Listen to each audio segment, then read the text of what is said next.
Welcome everybody to Astrology Unplugged. I am Rick DiClemente, coming to you from the Pittsburgh area.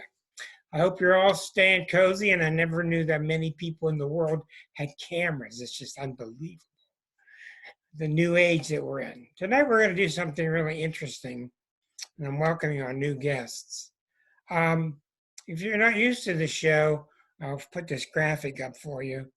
If you're not used to the show and you want to join us live, and let's say you are say you're watching on YouTube. If you want to join us live Thursday nights, here is your link to go to starself.com/unplugged. That will get you there. It's free, and we'd love to have you join us. So as you know, this is an astrology show. It's like a magazine, and every week we talk about different things. Now tonight, I thought it'd be really intriguing and interesting to show you what the astrology chart of America looked like before all these other planets came along. And I'm going to show you the story as each one was added. And as I promised, tonight I'm going to talk about what we have done as a country to bring all this trouble upon ourselves and what we need to do to get out of it. I've been preaching about this stuff since '05. And I think you'll find it very interesting and also very intriguing. Tonight is the night, but I got a really interesting article about cancers, which I'm going to show you the URL for, and I think you'd find interesting that reading of that cancer article, because it talks about cancer, us being a cancer country, and about the way cancer succeeds as a country is by becoming vulnerable. In your vulnerability, you become more invulnerable. So we'll talk about all that. Now you got to keep in mind, back in 1776, other people think that the country was born on different days. Some people think it was born on July 2nd. Some people don't think it was born until 1780 something. There are all kinds of arguments. And if you stick with the 1776 4th of July, nobody in the world knows what time this country was born. So it's been a very, very big debate in astrology. I'm going to show you the chart here in a second.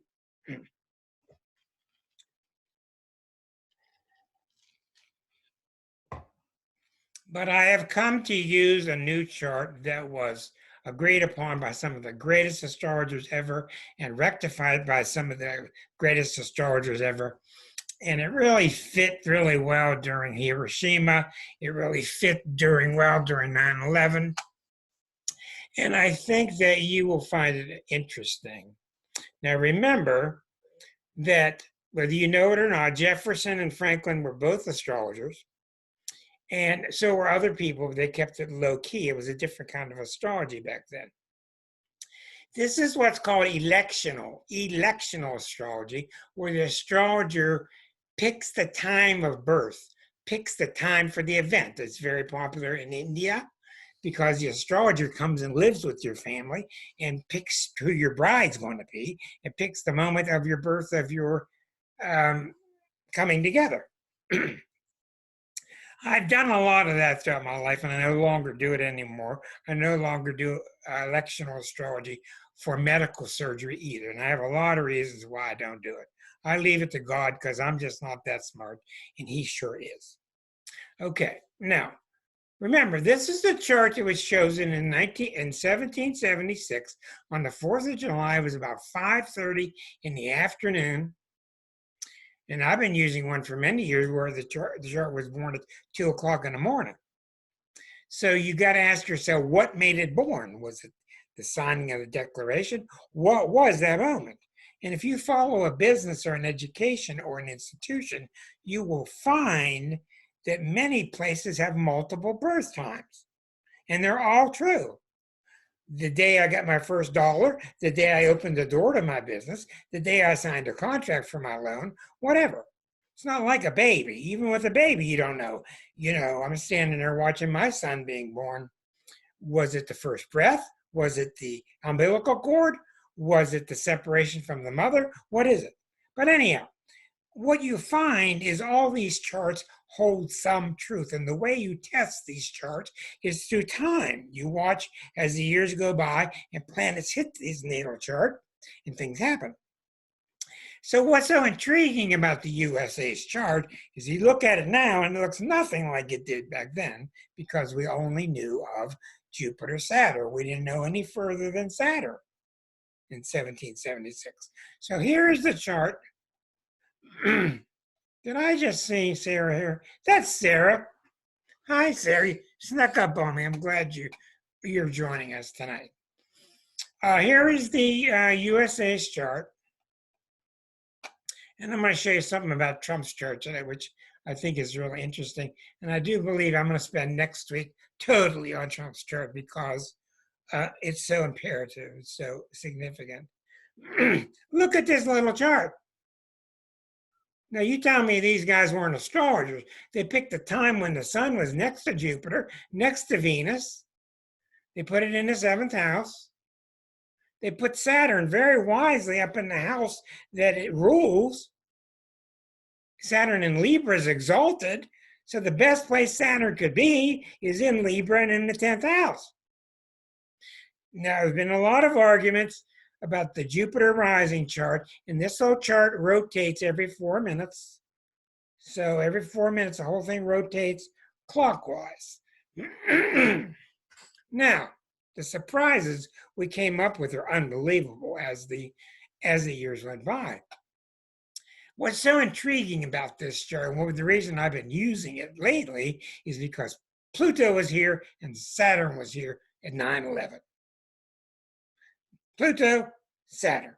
And when the angles get hit, the angles, 1 and 2, when the planets get hit, they hit those angles. That's when big stuff happens. Now, Sun in Cancer is a questionable chart to pick for a country. I know that Canada has it, and it does bring you a lot of good things, but it brings you a lot of questionable things too, as a country.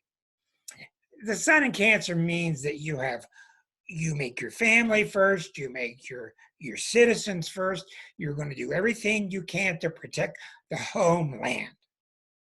That's the quality of Cancer. Picking a time when Jupiter was just 8 degrees away is marvelous because Jupiter is exalted there and it has such a protective quality beside what everybody thinks about Jupiter, which is good luck. Well, right next to Jupiter is Venus. And Venus is all about being loving towards your family, being loving towards each other. When you see it, people stepping up now. How many people in the world, in the country now, are making masks? You got millions of people making masks trying to help each other. So this Sun, Jupiter, Venus is extremely nice. It's very nice. There are many pluses and minuses of being a Cancer country, which I'm going to explain to you very clearly. The Mercury is in Cancer, and did you know we were born during Mercury retrograde? Did you know that the space shuttle used to fly almost all the time during Mercury retrograde? So it just shows you how one of the very few things that the public is aware of in true astrology is so misunderstood. Many things can be born during a Mercury retrograde, and it's not like you think it is. So I'm just saying Mercury retrograde gets a lot of negative press, and there are many, many, many examples of things being born when Mercury is retrograde, and it turned out okay. And then we have a Mars in Gemini, which is really indicative of being able to do 2 things at once or 10 things at once, being very versatile, jack of all trades. Very strongly placed, you notice 4 planets, all in the 7th house. The 7th house is our ability to relate to other countries, our ability to relate and be a leader as a counselor. Saturn up here in Libra is a very powerful, strong placement. And I'm going to say something about this. You'll notice my Saturn's at 14.5, so it's almost exactly there. Saturn is square to the Sun. And a lot of the books tell you what a bad guy Saturn is and how bad squares are. And they're just not. And I'm going to tell you something flat out, what I've seen in 42 years of doing this. Saturn squares, especially to the sun, are one of the most common things you will see in people who are victorious. Now, you can argue that Saturn will restrict you, that Saturn will make it laborious for you, that you will get hardship, etc., etc. But you go looking at the great Einsteins and the great people through history, and you will see Saturn squaring the sun all the time. And the reason it's so positive is Saturn frustrates you so much that you have to work hard to develop anything. And it forces you towards success, because Saturn is the planet that helps you to give form to things. So it's an excellent chart. And then out of all the planets in this chart, take a look here. Where's the moon? Because it's a Cancer chart. The moon's placement's critical, and the moon is 27 degrees of Aquarius. That moon in Aquarius is the Statue of Liberty. That's what that is. Moon in Aquarius is, I open my heart to the world. I invite you all to my home, all of you. Diversity. And it's been under a lot of flack lately because we sure didn't invite people into our home when we put these little kids in cages in the past couple of years. So the whole validity of the Statue of Liberty is up there wobbling during this last couple of years. The Sag rising gives us the fact that Jupiter rules the chart. Since Jupiter is the ruler of Sag, to find the planet that rules the chart, you find the rising sign and what is the ruling planet. The ruling planet of Sag rising for everybody is where their Jupiter is. So Jupiter in Cancer shows very rich and wealthy exchanges with other people. Wonderful chart. Gemini descendant. What do we put on the midheaven? What do we put? Libra, and we put Saturn up there at the top. That's an example of we want to be the picture of justice to the world. We want to be fair with everybody. But this is a mini chart. All these other planets weren't known yet. The moon being out here all by itself is clearly a bucket pattern, and the moon becomes critical in this chart, which means we're going to put the health and welfare of our families and our emotional health first. That's the great part of Cancer. Okay, little did they know what was coming. Now, I'm going to be a little bit slow here because I have to put each planet on the chart one at a time, and I have to paste it on there twice so that you can see it, even though I'm going horse. Okay, 1781, 5 years later, Uranus is discovered. Now, where is she discovered? She's right here. Let me show you what she does. 5 years later, we discover Uranus. She's put on the map. Okay, there you see she's on your screen already.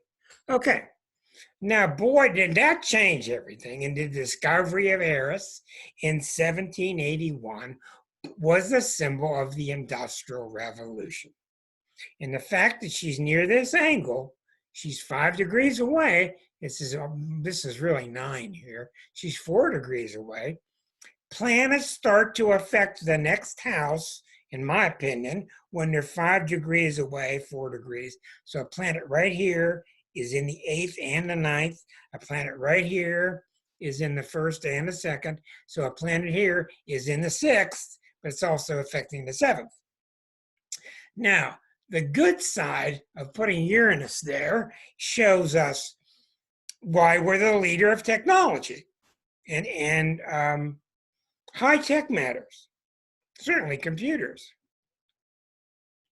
No surprise, Edison comes out of this country, and we spread electricity throughout the world, very Uranian things. But we put Uranus too close to the angle. And, am I correct here? and we were found with it in Gemini. Now you've got a neurotic planet. This is why we are a disposable country. Because Uranus is so restless and Gemini is so impatient and bored. This is why you got to have everything, and there's all these divorces all the time, and things are changing all the time and flipping out. Let's go to America, and it'll all be fresh, and it'll all be wonderful, and it'll all be great. And I don't know about you, but it really bothers me to have a scene on TV of somebody getting their heart broken, and one split second later they're selling garbage can bags. That's part of this high tech. Everything's fast here. Everything's quick. And you got to ask yourself, how well can Uranus operate in a very early sign like Gemini? It means that we're really resourceful. We can get a hold of anything. We can plug anybody into anywhere and make it happen. But are we really expressing the Uranian impulse, which is what's so sorely needed now? The Uranus is the I work for you and it will help me. A Cancer country is not that way. A Cancer country, the main impulse of Cancer is I take care of myself or I take care of my family. That's a Cancerian impulse.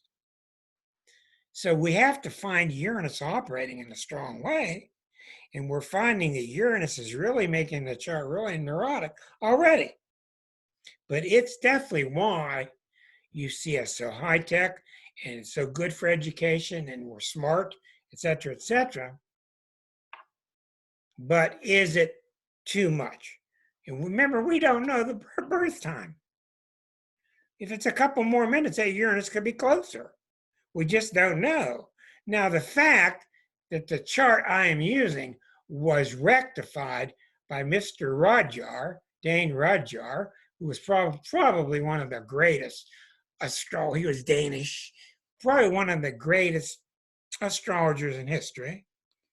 So I give him a lot of credit, and I'm willing to examine this chart because it's going to take years for any astrologer to be married to a certain birth time. Remember, this ascendant changes 1 degree every 4 minutes. So 4 minutes later, that sun would be down here. It's starting to set. Sunrise, noon, sun is starting to set. The sun sets here about 7, 8 o'clock. About midnight, the sun is around here. So together, Uranus by itself is not too bad. It's a little troublesome here, and it is trine to Saturn. Now, that's a really good sign. When Uranus is trine or 4 signs away from Saturn, is very, very good because the impulse of new and invention is in sync with the old. Invention, status quo. They're in sync with each other. They know when to operate. They're not conflicted. Orthodox, unorthodox. Orthodox, unorthodox. They're in harmony, which is really good if we have to deal with something along the lines of tradition. We're okay. If we have to go along the lines of novelty, we're really good there. So just those 2 aspects is very positive. Now, watch what happens when we bring in Neptune. Neptune comes along in 1846. Okay, just before the Civil War. And she has disastrous effects on this chart. And I wasn't even aware of it till last week because I never looked that closely at Neptune and what she was doing. Neptune ends up, let's bring her on and you will see.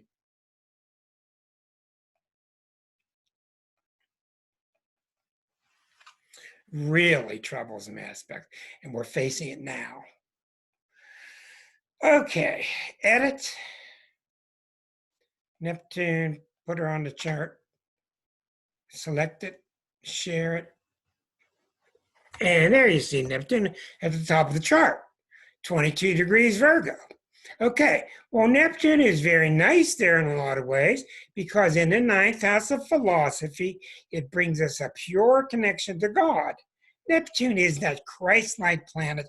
There really is that intuitive connection right to your soul, right to God.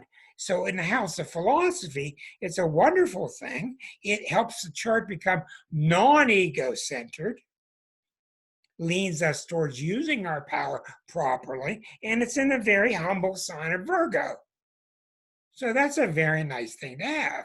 It is sextile to Mercury, 2 signs away, and the Mercury's in Cancer, so that gives the country a lot of intuitive ability. Very strong. It's very nice. But the problem I saw finally, I don't know how I missed it for all these years, is this awful square to Mars. This is trouble. Mars at 21, Neptune at 22. This is trouble. Mars in Gemini square to Neptune. Close by 1 degree. I'll tell you why. The Mars is already scattered in Gemini. I'm doing 6 things while I'm doing 5 things. While I'm doing this, I'm doing that, and doing this. Now Neptune comes along and squares it, and Neptune is the unbounded planet. And Mars in Gemini already says, well, I can do this and I can do this. What's the difference? Or why not? Well, let's do this. Now Neptune comes along and says, sure. What's the difference? Why don't you have a drink while you're doing that? So what it does, and I've checked this out, I don't just read this stuff. I check it out with clients. What Mars Neptune does, even in the conjunction, let alone the square, is you get this idea. Mars and Gemini, they're both in air signs, ideas. You get this idea in your head that you can do whatever you want. That's the energies. Flip it. I can do whatever I want. What's the difference? And this is where you get that perception of America as being irresponsible, being very childish. And if you go, I told you before, you go to Europe and you look back at America, you see America as very childlike. We want everything right now. And the other bad side of Neptune square Mars is Neptune, if you're not using its higher aspect, which is true enlightenment desire, if you're not using it, its higher dimension, it's all about being deceptive. Underhanded, your own agenda. Now we're hearing from France, we're hearing from Italy, we're hearing from England. They don't trust us anymore. They don't want to deal with us anymore. They have been warned. Americans have been warned for years and years and years. Yes, we have a lot of good people here, but they know America's up to some kind of hidden agenda. That's the trouble with Neptune square Mars. In reality, what that means in the chart is that whatever you do is going to have to go through the auspices of what Neptune says. And Neptune is very loving, wants to include everybody. Mars in Gemini doesn't know what that means. Mars is running from one flea market to another. Well, ooh, what's there? Ooh, what's there? Ooh, what's there? It doesn't have cosmic consciousness like Neptune does. So the square to Mars makes us vibrate and vacillate back and forth between being spiritually minded and running around, oh, I got to get my next motorcycle. Oh, I got to get that motorcycle. Oh, I'm going to put a double carburetor on that one. Shallow, as Mark said to us last week or two. So that's the danger I have been taken with in the past several weeks, because you see here,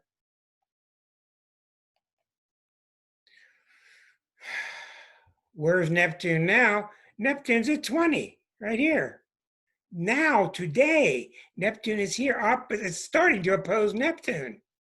And when Neptune opposes Neptune, well, take one look at what happened to the GOP when Neptune returned. I told you for years it was coming. Neptune in the GOP's chart, Neptune went around 164 years. Neptune came back and returned in 2018, and they went kaput. Neptune's no explosion. You just dissolve like the Wicked Witch. And since the GOP was warned about it, they had plenty of opportunity. What did they do? They chose to go away from the heart and more towards smoke and mirrors. So they died. They're dead. There is no GOP. There's a ghost that's sitting there that's faintly tied to this thing called Trump. Very dangerous. Now we're coming into Neptune opposite Neptune at the same time that Pluto's coming back to Pluto, which was all about last week. Pluto, 265 years later, is coming back all the way. It's right next to it right now. He's coming back when Neptune's going to oppose Neptune. Now, if we decide as a country that we want our new life and our new culture based on truism, we're going to help people. Neptune is all about what you do to the weakest, you do to me. You've heard that all your life. If we're going to take the Statue of Liberty seriously and really be an open door to people who are suffering, Neptune will help us. And if we don't, you'll get scandal and you will be sent out of the way, sent to the backwoods. You will dissolve away. Our power is dissolving.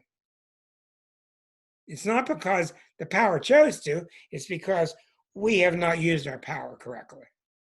So the Neptune coming opposite Neptune is going to be very frightening because it's the planet that causes cults.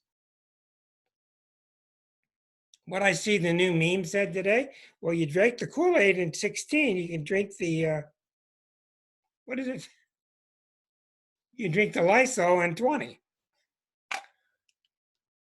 So Neptune is about living in the dreamland, not facing the facts. And there's a Cancer side to Cancer that Cancers don't necessarily like to look at what the real facts are, what's really coming. They're not the most sober side, willing to introspect. So Neptune agitates that part of the Cancer. Now, if we choose to, if we get the strength, and there's plenty of it going around, become a real strongly spiritually based country, we can do it. And you're starting to see good signs of it by people starting to throw the churches out, the dogma away, and we're looking at true spiritual guidance. So we're not done, and nothing is written in stone. So let's take a look at what else happens when Neptune got there. Gets very complicated soon. So Neptune's up in the ninth, it's square to Mars, which is very troublesome because we have to, one of the things about Mars is you want your Mars strong. I'm going to go do something, you go do it. Well, when Neptune's there, waters it down.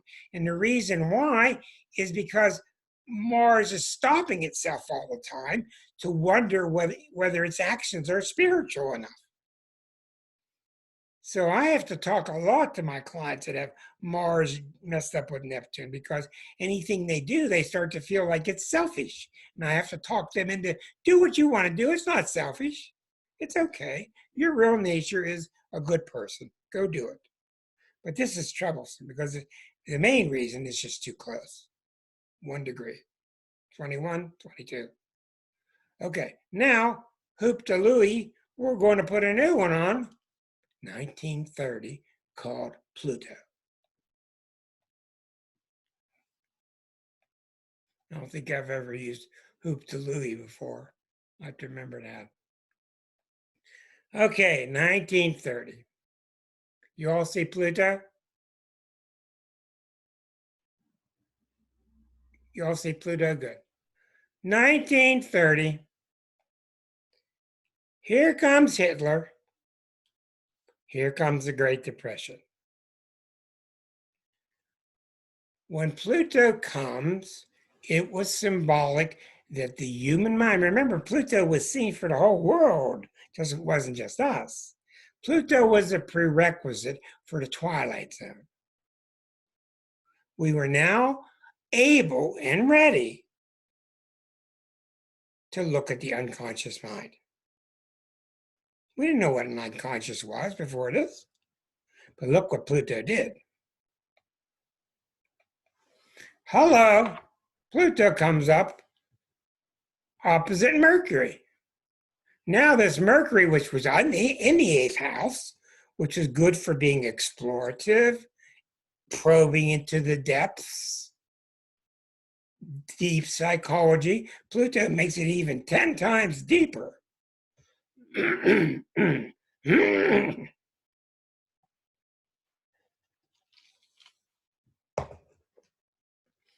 So, when Pluto came about, that's why it came about through a guy named Hitler. And I've always said that one of the worst things that ever happened to us was winning World War II. It was the greatest thing, too, that we wanted, thank God. But the bad side is that we started to rest on our laurels. We just thought we're number one, we're number one, we're number one. And we got all the license to just go put military bases all over the world, like you're playing a game of Risk. I'll put a base there, put a base there, I'll put a base there. Oh, your son's in Okinawa. How's he doing? He's okay. Oh, your son's in Guam. How's he doing? He's okay. Mine's in Ethiopia, really? We got 170 bases. 170 bases around the world. And we feel Mars square Neptune. You can't ask us about this. We can do what we want. We're America. There's the problem. There is the problem. And it's backfiring. Now, when Pluto's opposite Mercury, it's in the 8th house already. Now it's going to bring about the negative side of the 8th house because Pluto's in opposition. That's all about being underhanded mentally, underhanded manipulative. Okay, this is what gives rise to the plutocracy. This is what gives rise, and it was really sent on its way in 1980 with Reagan, and it's grown till now, 40 years later. They were all sitting here wondering what the hell to do with this virus, while this guy named McConnell and his other Plutoites have total control of everything. They just promised $8 billion to the Indian tribes for the coronavirus, and they delivered nothing. Nothing. These people are dying left and right. We could do what we want. And the president said, we're going to be first. Well, hell, we've always been first. What I'm trying to say is we need to wake up as an entity, as a country, and get in charge of what's going on. And it's not easy to do. It's not simple. Let me show you something else about Pluto. All right. When Pluto is opposite Mercury, it has to do with Pluto oppositions always have to do with being unequal, unbalanced. I'm either smarter than you, I'm dumber than you. Okay, maybe both at the same time. But what it did is it presented us with an attitude that we're just smarter than the rest of the world. Okay, and we know that's not true, and we're finding out one of the things that's happening now is the virus is balancing things. The virus working with nature is counterbalancing things. And as we know, we've talked about through the past year, Eris is really strong right now. And one of Eris's main functions is to counterbalance things. Eris is not going to put up with this stuff. The reason things are bad is because we won't learn, not because things are bad. We're not doing the right things. Since 05, I've been shouting, of course, my voice is a little tiny voice. I've been shouting about how we've got to treat other countries better, or they're going to turn against us. Where's that come from? Let me show you where that's at. Right now, Pluto's gone all the way around. Where is this here? Pluto's gone all the way around, and it's about 25, 26 now. It's almost returned. And that's what last week was all about. And we've been feeling this Pluto return for at least 8 years or so. So that's the Pluto return is, I left you at home, and I left you with all this money, and I left you with all these instructions, and I'll be back to visit later. We come back later and we find out that the parent wants to evaluate you on whether you're using it or abusing it. And guess what? Nobody wants to hear about how we overthrew one government after the next, just about all of South America. Nobody wants to hear about that because we want to stay with our head stuck in the sand. Cancer, a cancer downside. We want our head stuck in the sand, and we don't want to look at what's really real. Now, some cancers will look at what's real, some of them won't. Remember, the main problem with being a Cancer as a sun sign, as anything, the main problem with Cancer is the fear of being abandoned. So what the Cancer entity often does is look, see, decide they didn't see what they just saw, and move on. So how else can you explain this CULT that's going on with the followers? Well, you see this guy getting up doing the most ridiculous things in front of all of us, saying the most stupid stuff, but it's okay. But it's okay. I'm going to show you something later on tonight in Trump's chart that's going to shock you. So, the way you handle Pluto Mercury is you respect the other's mind, and you don't feel inferior, and you do what you need to do to come to common terms. See, what happened in the USA's chart is this. This is very intriguing. In the past couple of years, I believe it was 2013, and I talked a lot about it. Transiting Pluto came into opposition to the Sun of the United States chart. So, as I told you, Pluto is here now, and it's taking 15 years to go through the sign of Capricorn. But in about 2013, Pluto was back here at 13 degrees, exactly opposite the Sun. Pluto opposite the Sun. That's a big deal. That is an identity crisis. And that's why you have seen all these things from the 60s resurface in our identity. Well, we were sure we had race figured out, did we? We were sure we were treating women right, weren't we? We were sure we're treating blacks right, weren't we?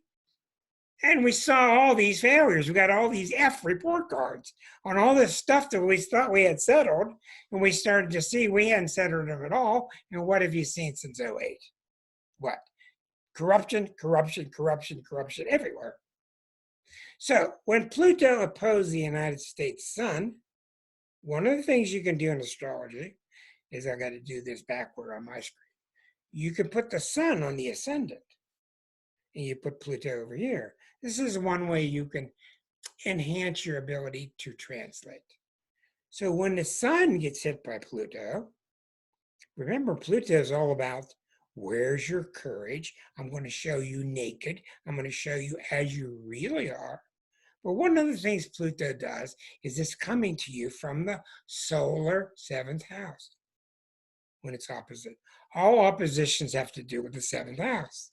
The 7th house is about, basic 7th house in astrology is about open relationships. It's about enemies that you already know you have. It's about relationships, etc. And I kept saying since 05, we've got to go straight and become straight with people within the country and people without. And we sure haven't done it. I think Obama tried a lot. He tried, and he just got stopped every inch of the way. And corporate America just took over. But the story is very simple with Pluto. If you keep treating people unfairly, you will be squashed. You will have your support systems taken away from you. Well, the guys on last night, the Irish writer, talking about how now Europe pities America. And I kept saying all along, that's what happens. You either get it together or you start to lose your connections. You start to lose your support systems. And Trump surely hasn't helped out in any way with anybody he's talked to. He just thinks he can just go insult any country he wants and they're going to put up with it. So the Pluto opposite the sun is now getting far enough away from the sun that we can start to do some constructive work on what we want our identity to be. But now we're coming into Pluto squaring Pluto, Pluto conjuncting Pluto. So it's an extended period of all this.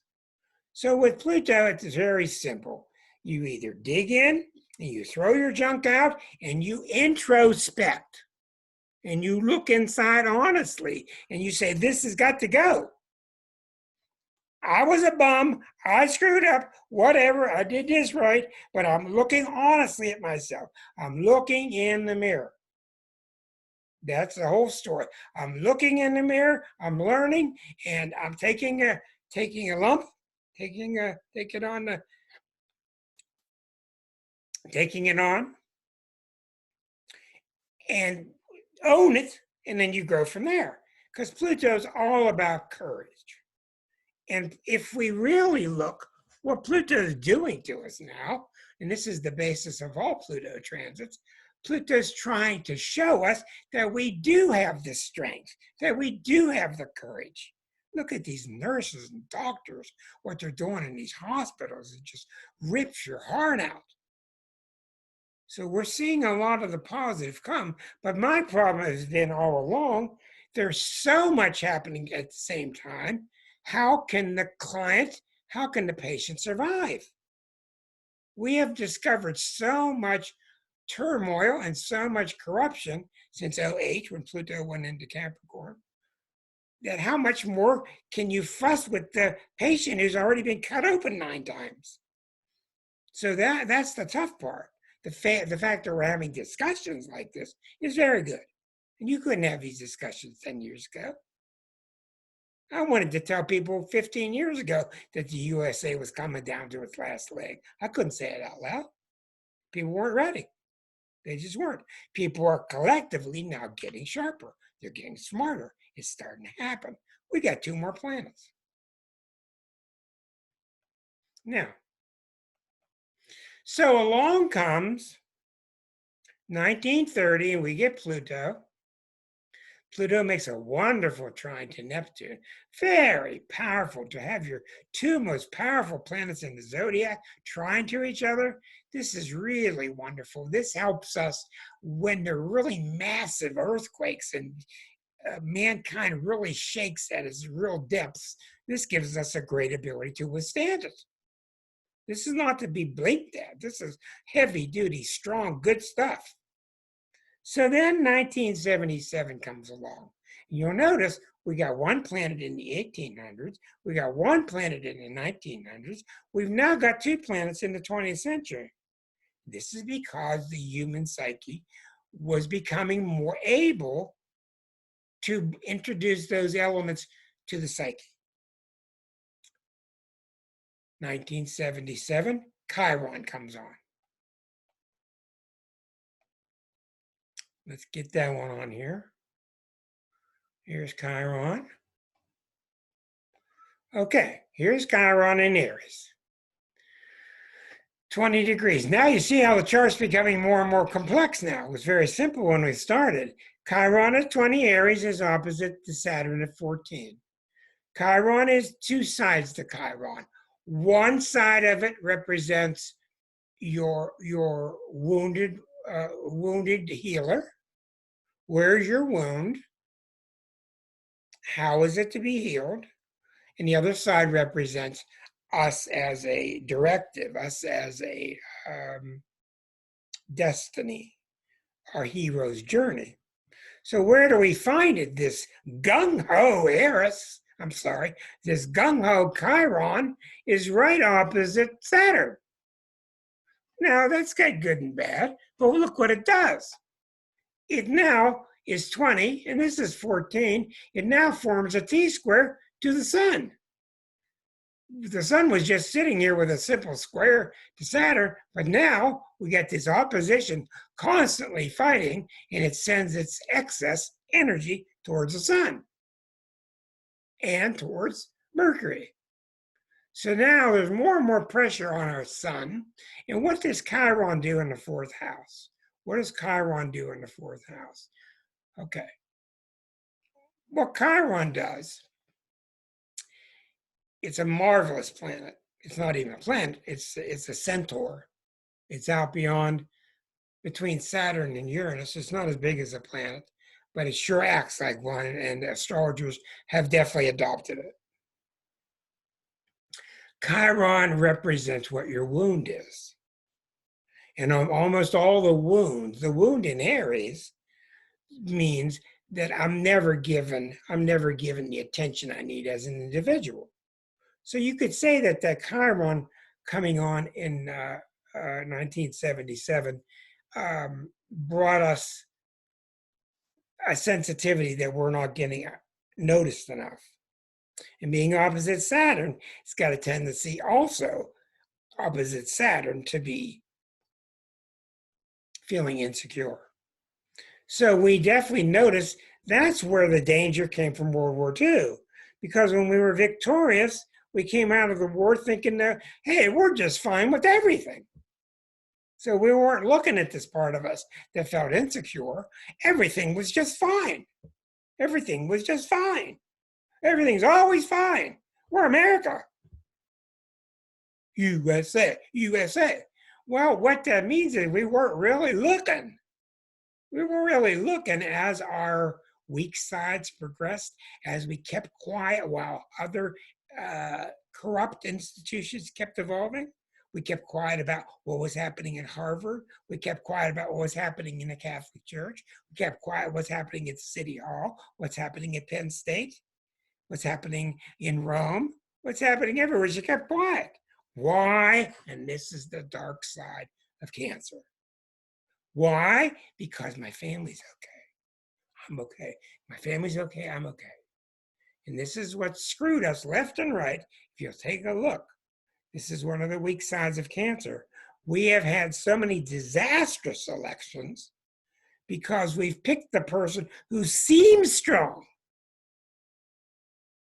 Don't have to be strong, but all they got to do is get up, and the Republicans are so great at this, just lying to your face. Well, we'll kick their butt if they get near you. That's been our problem. And now Bernie comes up and puts it on the table, and Bernie's showing you precisely, honestly, what needs to happen in this country, and nobody wants him. Who do we pick? We picked the guy with the oratory skills. He's going to show him he's tough. He was with Obama for 8 years. He's going to do it. And Bernie's telling you flat out. And you know Bernie has no hidden agenda. Virgo. So, the other thing about Chiron has to do with your destiny, your hero's journey. That's why people really come together when they're 51. Chiron has a 51-year cycle. And the individuals, when they come into their 51st year, a lot of people have catastrophes, and a lot of people turn it into a victory. So the reason the victory happens is because you stop feeling sorry for yourself and you start looking at what's really there. Okay? So you'll see a lot of people when they're 51 have disasters, and a lot of them were able to turn it into a plus. So you can look around your families and people and see what happened at 51. So we're really got a karmic, when Chiron is involved and when Saturn is involved, it's a really karmic issue. And what that means is we came over here touting that we were going to get away from religious persecution, right? And touting that we were going to start our country on great principles. Well, that lasted for a good while, didn't it? But how's it doing now? So the good thing is the stuff's coming to the surface. The pus is coming to the surface. The bad thing is so much of it's coming so quickly, it's hard to handle. And now we're dealing with this international dilemma with this illness. It's a lot of stuff at once. Now, I'm going to show you another one because we're not done. We've got one more. And even watching Richard Tarnas last week, who's probably the greatest astrologer in America, and he did this outstanding talk about what the planets were doing now to cause all this. He didn't even mention Eris once. And his assistant wrote the book on it. I've been telling you about reading the book called Discovering Eris by Chiron Legrice. That's one of his assistants, one of his group, his think tank. Marvelous book about Eris, and Eris is kicking ass. Now let's go to her. She was discovered in 2005, 15 mere years ago. In astrological terms, that's like a second ago. I would say about 90% of astrologers now don't follow her. They still don't. They're going to. It will happen. Let's go edit and put Eris on here. There's Eris. We got more planets coming after this. Okay, there's everything now except the North Node, which I'm not going to put on yet. Here we find Eris. 8 degrees. Now remember, in my lifetime, she's gone from 5 of Aries to 23. She takes 540 years to go around a circle. She moves very slowly, and she is powerful. And she is found to be opposite Venus, opposite Jupiter, opposite this stellium here, this powerful stellium. Okay, let's talk about what Eris is about. Because this beautiful stellium that these guys chose to be born under is now opposite the most powerful planet there is. And she is. What is Eris about? Eris is about fairness, rising to the occasion. I will disrupt everything I have to do. I don't care what I got to do, Trump. I will disrupt everything I got to do to clean out the swamp.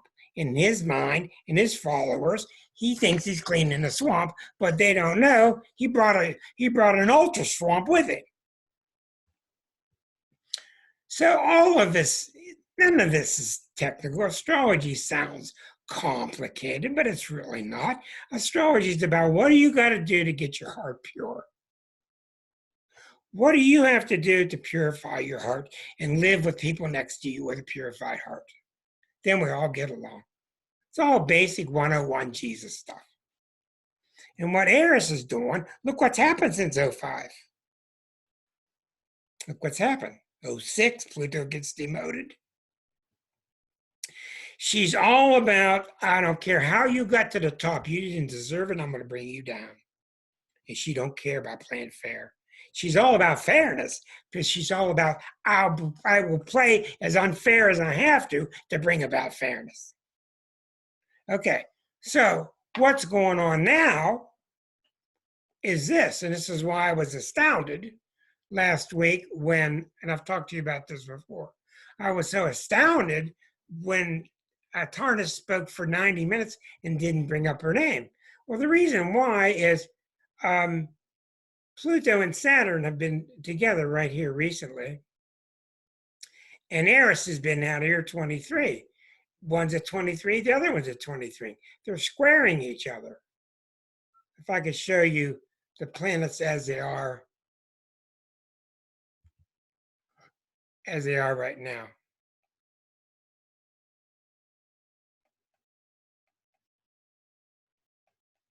Okay, this is where the planets are right now.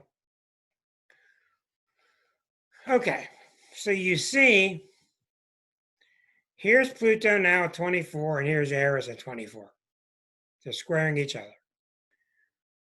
She's only been around. I mean, she went into Aries in 2000 and in 1921. She's been in Aries for 80 years, 100 years, 100 years. She entered Aries in 1921. So now she's moving very, very, very slowly. Pluto's moving very, very slowly. And when Pluto returns at 26 degrees, Eris is going to be square to it. So Eris is the voice of Me Too. She is the voice of I'm not taking it anymore. She's the voice of why these Indian women, 5 million Indian women held hands in a line. 5 million, a couple of months ago, 5 million Hindu women held hands in a line that lasted 350 miles. And they told the men, we're not dealing with this anymore. We're not going to walk behind you anymore. No more. No more unfairness. Eris is obsessed with fairness, but she's not going to follow any rules to fix it. She will raise hell, bloody hell, because she's the goddess of disruption, discord. She's the sister of Mars, and her other partner or other nickname, I forget what it is, was Discordia, was one of her original names. So the thing that's intriguing me, let's talk more about this chart first. Let's go to this chart, the USA's chart. Okay. So now we've got the full-blown chart. You get Eris, she's opposite 3 planets. You get Pluto, she's opposite 1 planet. You get Neptune, she's square to Mars. You get Uranus, she's on one of the angles. So what this implies is, as time has gone on, the human psyche has become more and more able to handle these things, but we have not. That's why if you look in the 50s and the 60s, in the Leave It to Beaver days, things seem to stop there.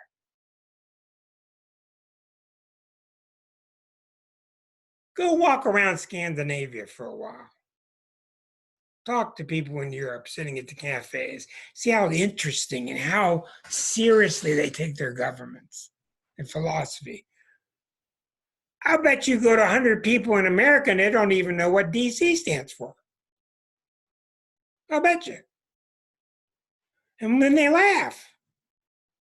That's the Mars square, that Uranus square, Mars and Gemini. And here's Linda sitting as an English professor.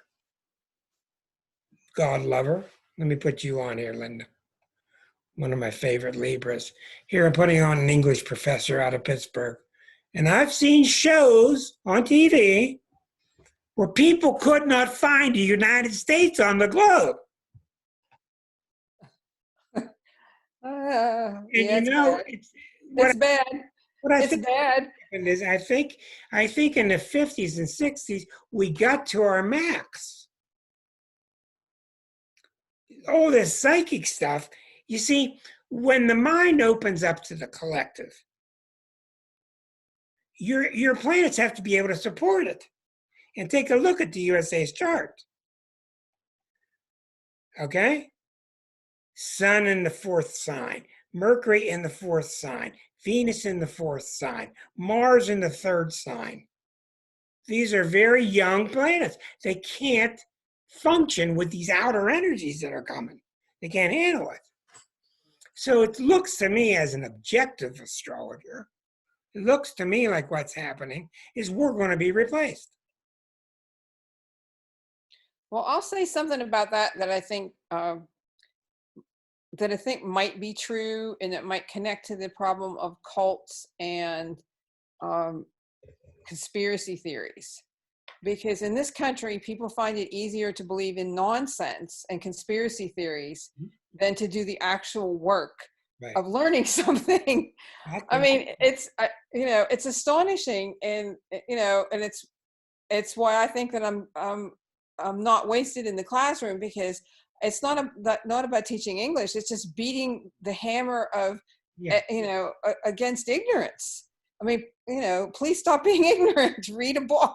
I don't know. Write an article. I don't know what happened to me in '73, and I graduated from college. And all of a sudden, out of nowhere, thank God, I started getting interested in learning more. I was done with college, but I realized I had not had the right mindset during college. I wasn't prepared. And since then, I've worked on my vocabulary. I've worked on history. I've worked on learning stuff. I want to know. I don't want to go around sounding like a whatever. And I talk to so many people, and they just Well, I seen one. I seen him the other day. Well, I seen him.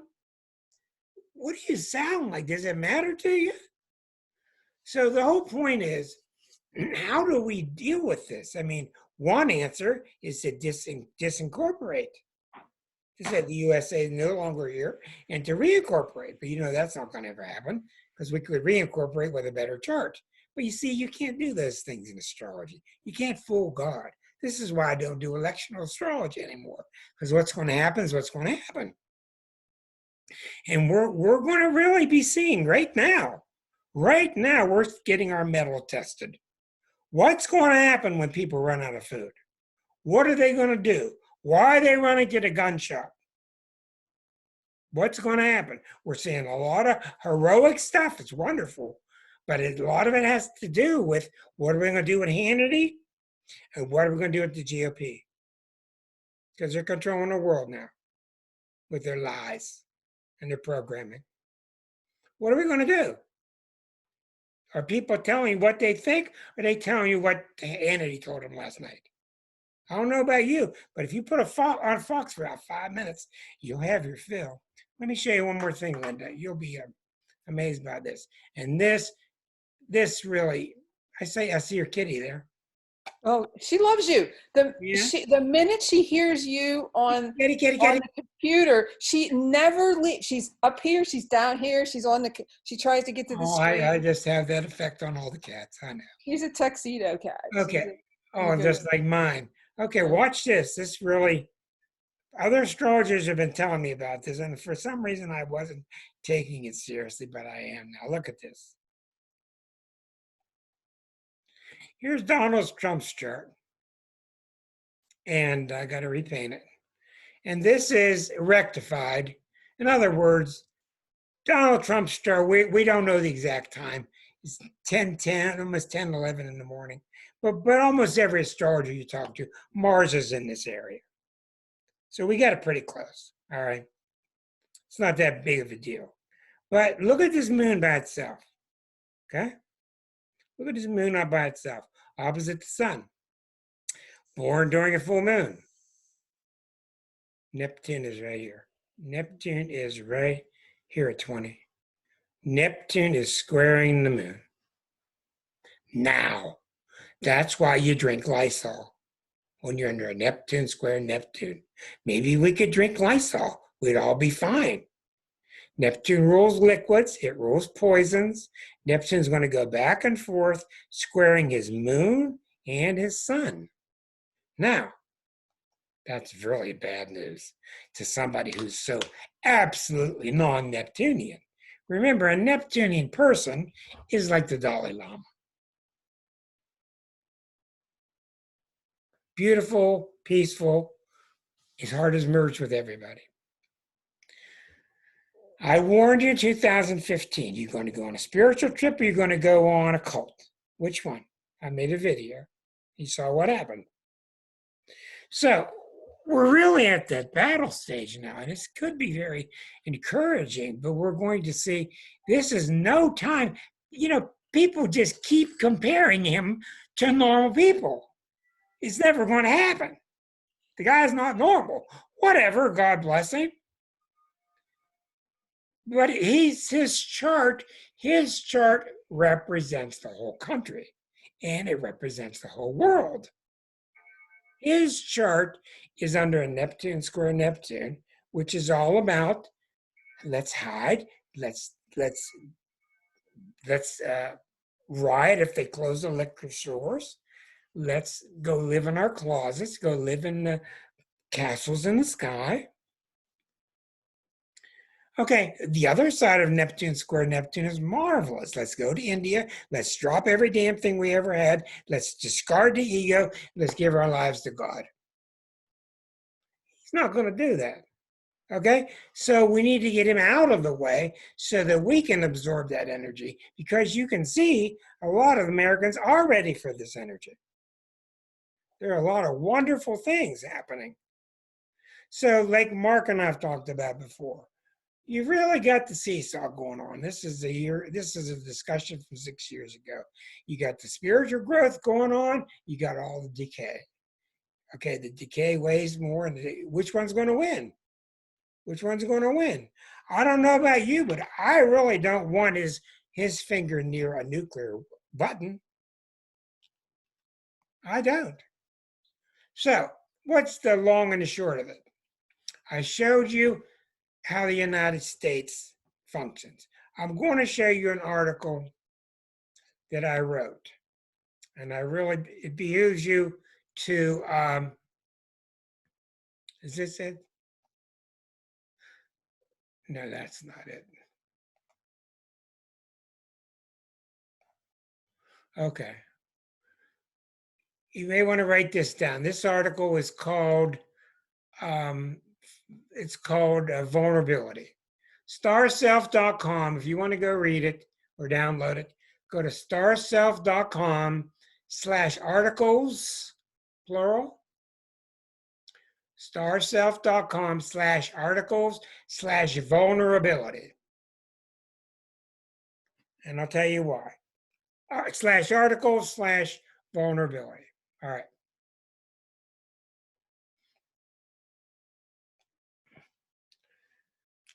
The person highlighted in this chart is a Cancer named Helen Keller.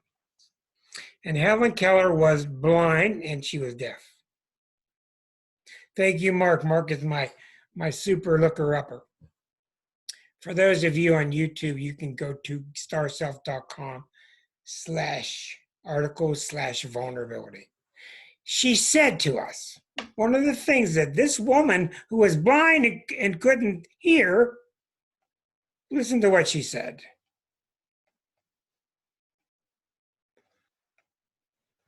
Security, which cancers are obsessed with security.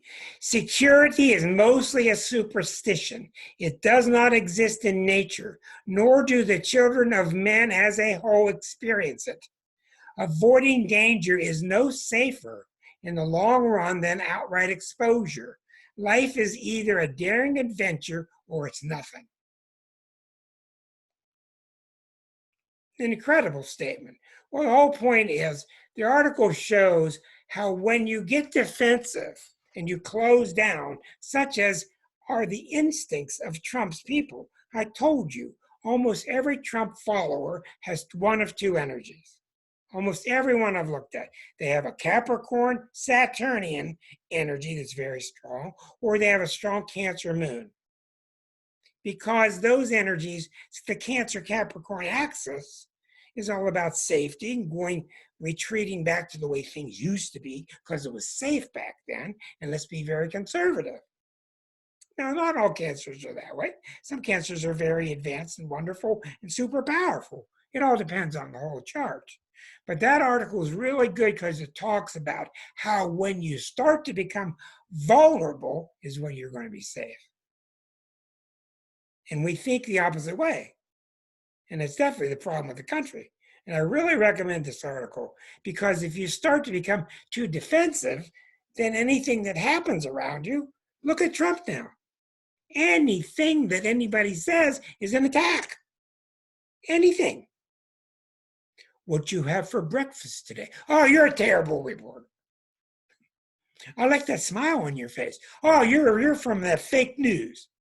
He's not even hearing anything anymore. He's going, woo, deep end.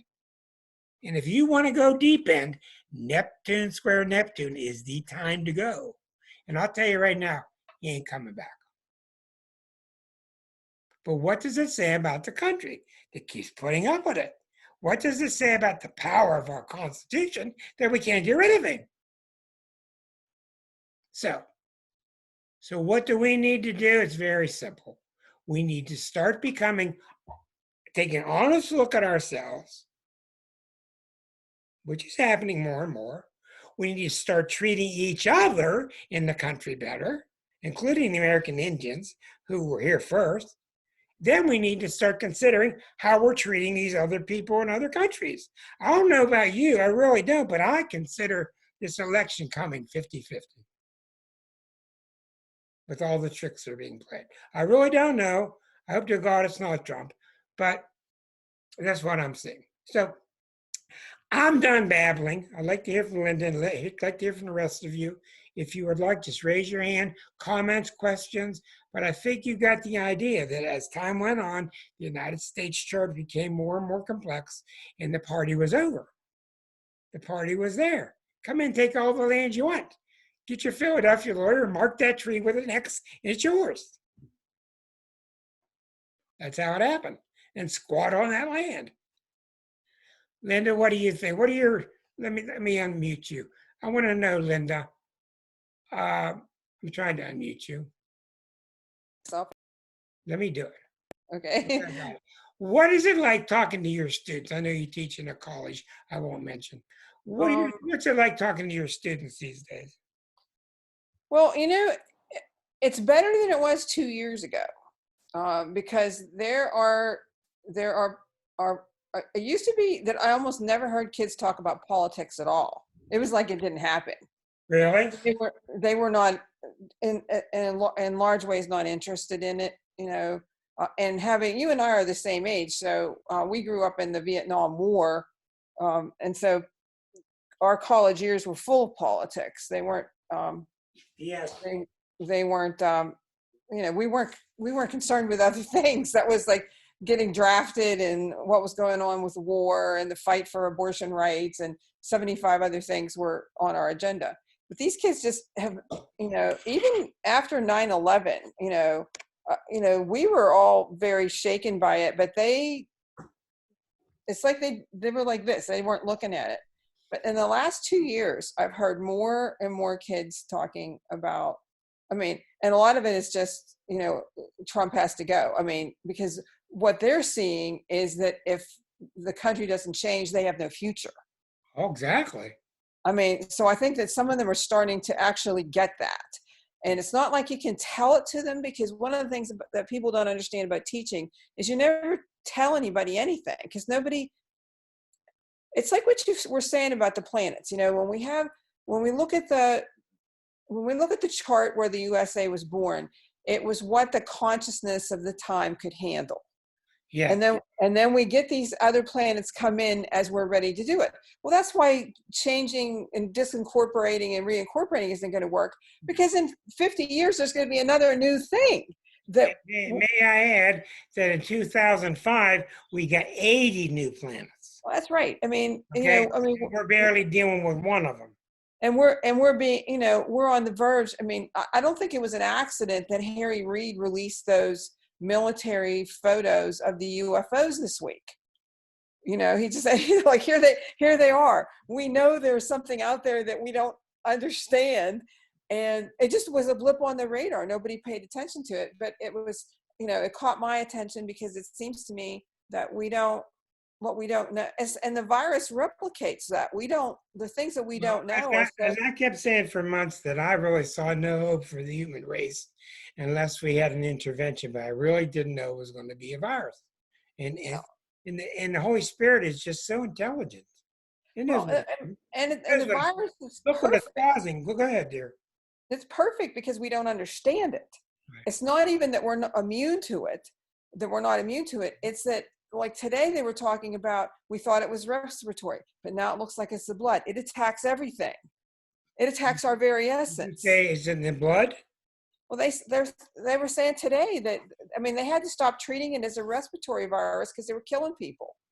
Okay. Well, I'm going to move on now. Thank you for your really good points. You're really good. I want to hear from everybody tonight. That's the only reason. Thank you, Linda, very much. Anytime. Mark, I want to hear from you. Mark did some nice research for me this week. I was asking him to take a look at whether Obama was bringing in pandemic response and was stopped by the GOP. And his research found rather not, or as more interestingly, his research found if you inquire into the government, you're not going to get an answer. You're just not. We are in the age of the unknowable. You listen to CNN, you don't know if it's true. What Fox said, is it true? I don't know. MSNBC, is that true? I don't know. What are you hearing, Mark? Well, first let me say I'm blown away by your analysis of the U.S. chart. This is like the fourth or fifth time you've taken a stab at it, and uh, it gets tougher to handle almost every time you do it, to be honest with you.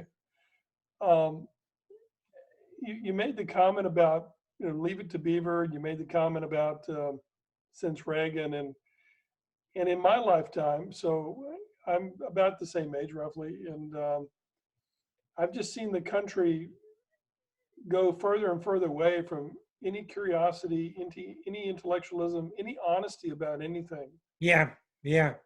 And my take on all that stuff is that we're reaping what we sowed. I mean, we brought this on ourselves, and it's going to take a lot to get through it, to be honest with you. The old philosophy is, if I can't handle it, I don't want to hear it.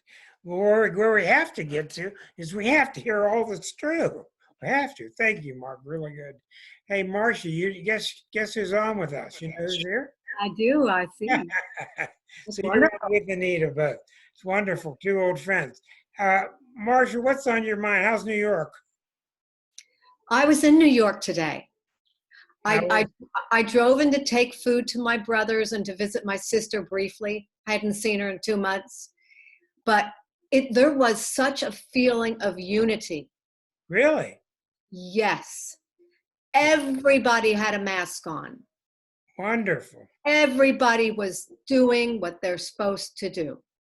And you've been busy, I see, making a bunch of them. I'm making masks. Yeah, I'm working for a volunteer group. And it was wonderful. And it just felt like this is New York, and they're gonna get through this. See, that's exactly what we're talking about tonight, is what Mark just said. We're getting hit with so much psychically. You couldn't talk about this stuff 8 years ago. We wrote our article in 2005 about Pluto. You couldn't get to this subject 3 years ago. We're coming up to speed really, really, really quickly. And we just hope, like these people walking around today with their M16s and their guns, and I'm saying, who are you going to shoot? Who are you going to shoot that's going to matter besides making you feel good for a minute? You know, the answer is not with a gun. Yeah, Marcia. So in terms of Neptune, yeah, and in terms of this virus, and seeing yes. people in New York today, it's like a healing for everybody. Yes. Right? Yes, Neptune will do that, and it'll make you do it through loss. The way Neptune heals you is you get up one morning and you say, how'd all these Mexicans get here? Okay, you just are in this fog. And one day the fog lifts, and what does Neptune do that I've told you since the beginning? It takes away all your Western stuff. Takes away the car. Nobody has use for gasoline anymore. Takes away the playground. Takes away all this stuff till you're left with you plus spirit. Now, if you voluntarily look at spirit, then everything comes back. So I think you got a real good point there. And I think the virus is intelligent. I hate to see people die because of it. What else do you notice in New York? How you like the traffic? There's not much traffic. It must be unbelievable. And you know what's amazing with everybody walking around in masks? There are these beautiful pink blooming cherry trees. Yes. Everywhere. And then the skies are gray. It's such an interesting, it could be a painting. A painting of life at this moment in 2020. Thank you very much, Marcia. Who else has questions or statements? Come on, chip in here. Who else? Come on, I want to hear. I know Deborah's got something behind those lips. She's got something on her mind. What are you seeing in Wisconsin? In Wisconsin, there's still some conflict. One of the things that I think is very interesting right now is McConnell is on the record as working now behind the scenes to tie the hands of the incoming administration if it is not Trump. And this has already happened in Wisconsin. Our current governor, Evers, before he was inaugurated, the Republican legislature here completely tied his hands and the hands of the Attorney General. The So that currently yeah. our Constitution, our Supreme Court, I mean, he just really, so we've got a quarantine, and we've got people in the Capitol fighting it. And it's all Republican led. You got Moon and Scorpio with the GOP. They will not give up power. It's like macro, micro, if you want to call the federal government macro and the state government micro. But you know, this tension has existed from the beginning of time, because on another note, I've been following a history professor who's doing free chats every Thursday about American history. She's from Boston College. Oh yeah, I know her. Yeah. Yeah, Heather Cox Richardson. Wonderful. And when I was thinking, as you went through the planets that were coming online, I was trying to relate them to the very specific parts of our history that she talked about. But this, you know, this virile, individualist, that is the one philosophy, and that small government and government stay out of my business. And then there's the Abraham Lincoln philosophy of all people, not just all men, but all people need, you know, a chance. And that never changed from the beginning of American history. That duality is consistent, and we're still experiencing it. And so part of our problem is that Mars square Neptune, because that healthy Mars is what gives you the ability to sense yourself as a strong individual. And Mars in Gemini square to Neptune is very weak. And then the other thing is we all have our hands tied now. We can't go anywhere. We can't really do anything. We're going to really rethink going back, you know, to our commutes. I think of the office I worked in up until last year. Do I really want to share that bathroom with all my coworkers until we know for certain that there's no threat? I mean, there's so much. We're all in a rethinking and a reevaluating mode. That's a good thing. That's exactly what Liza's been telling me for months, and she's exactly right. Thank you, Deborah. Anybody else? We have time. If you'd like to talk, pitch in. Yes, go ahead, Erica. Just a lot of observations. I just took notes while you were talking, and you were talking about how not until Neptune was discovered, when Neptune came along, we didn't know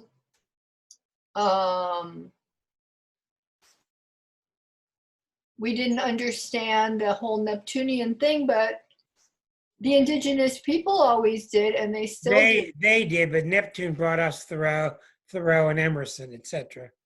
The whole transcendental movement and the spiritual movement. But you're exactly right. The American Indians have been very Neptunian, very healthy Neptunian. Yes. Well, indigenous people all over the world, they've never lost it. They find the spirit in everything. That's right. Yeah.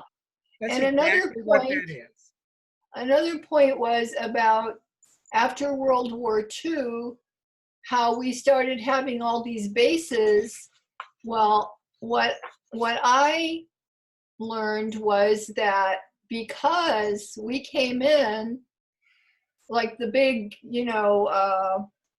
heroes, right, saving England, saving France, saving the rest of Europe. Savages. But England had always been this huge power that had all these ports because of their gigantic fleets, and they had all these colonies. Well, they turned all those bases over to us. And they told us, here, you take them. So we automatically had hundreds of bases just given to us that we just took over. We didn't. They lost their power just like we. And they gave it to us. And another thing, we have a history of thinking we are better. remember what Melania said, came out, she finally came out with a big idea. She said, be best. Be best? Contribution is be best, you know, which goes right along with us thinking that we're best. Oh, and crabs like to be in the sand. And when people came back from World War II, they wanted to put, you know, all of that behind them, and they wanted their sweethearts, and they wanted to start their families, and they, you know, suburbias were built for them and all these things. And we started just consuming, and being so focused on ourselves, we weren't looking to see what they were doing back in Washington. So they knew this, and they were just getting away with whatever they wanted to. And we were all put in these little boxes. And if you didn't listen to your boss, you had to be like this cookie cutter person. You couldn't put your head up, or you just be whacked down like whack-a-mole. So everybody just learned to conform and just keep their noses in their own little backyards. And that's what we can't do anymore. We can't Right. stay, No, I know. we can't stay quiet anymore. Yeah. We just can't do it. And also they came here not just to get away from for religious freedom, but just to get away from having to pay taxes. Well, we got a It was king. all now. about money to begin with. We got a way to get away from the king. We got a new one over here. So we'll see what we can do. Somebody raised their hand. That's a telephone. Let me see if I can go unmute that 171 number. I've never had a question come from a, there we go. That's me. Yeah, go ahead. Okay, I find it interesting that and this is something I never expected, but the people have turned to look to Governor Cuomo for leadership. That's the highlight of my morning, is to watch his briefings. Yeah. Because not only does he give the facts, but he puts a lot of heart into it. He really appeals to the better part of our emotions. And sorry, the phone, I had to turn off the phone. But so I find that really, really interesting. That this was something I wasn't expecting. And he's an example, and I think along with Trump, is that this has brought out either the best or the worst in people. And that I know people have complained, because I have a lot of friends in New York State. A number of people have complained about his leadership, but during this crisis, it's brought out the best in him. Yeah, for sure. Brought out the best in him as a leader. So But what do you all think is going to happen?